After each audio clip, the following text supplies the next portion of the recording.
नमस्कार. मी डॉक्टर सुधीर अनंत काटे. अनेक कारणांनी व्यक्तिपरत्वे प्रसंगानुरूप काही ना काही कारणांनी खाण्याचे पदार्थ टाळणे अपरिहार्य होत असते.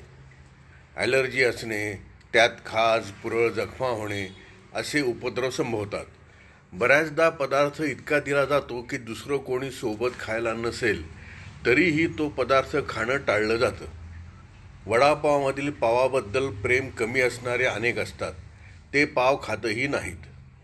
पण पदार्थातील घटकद्रव्य दातात अडकतात म्हणून तो पदार्थ न खाणे अथवा अडकणारे घटक निवडून बाजूला ठेवून तो पदार्थ खाणे म्हणजे त्या पदार्थाच्या स्वादिष्टपणाला दूर लोटण्यासारखे आहे आणि पदार्थ बनवणाऱ्याला वाईट वाटू शकते.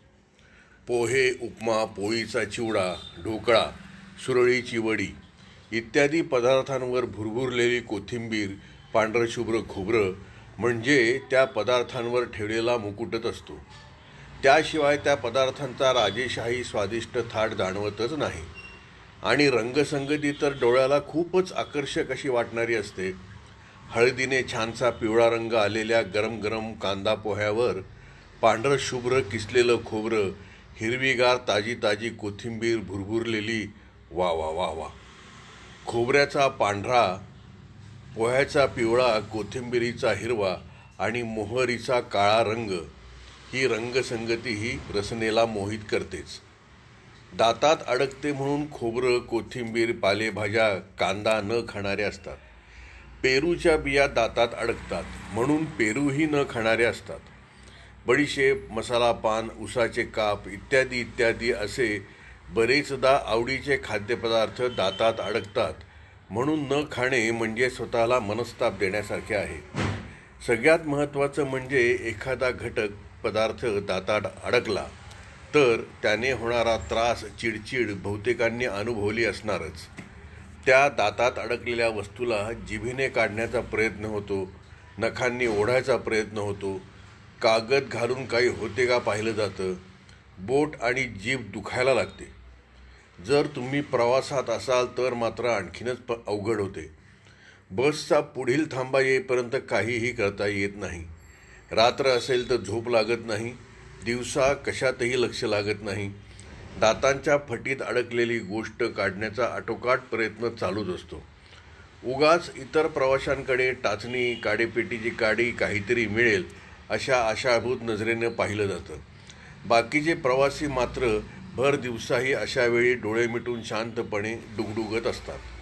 आपल्या पाकिटातही अशी काही वस्तू आहे का की जिच्यामुळे दातातील फटीत अडकलेलं संकट निघून जाईल अशी चाचपणीही होते.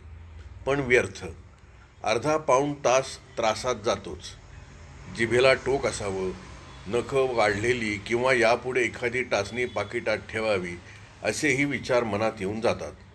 शेवटी अशा अखंड अविरत प्रयत्नांना यश येते आणि दातात अडकलेली वस्तू काढायला काहीतरी योग्य असं साधन मिळतं.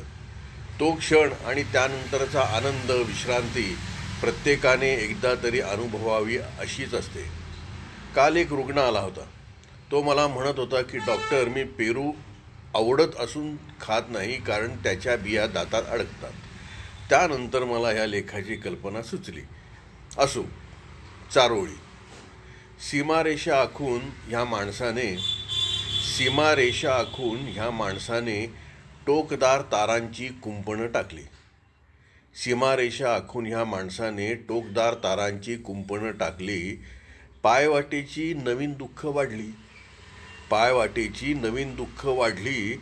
जुनी नाती कायमचीच दुरावली. सीमारेषा आखून ह्या माणसाने टोकदार तारांची कुंपणं टाकली. पायवाटेची नवीन दुःख वाढली. जुनी नाती कायमचीच दुरावली. प्राजक्त. धन्यवाद.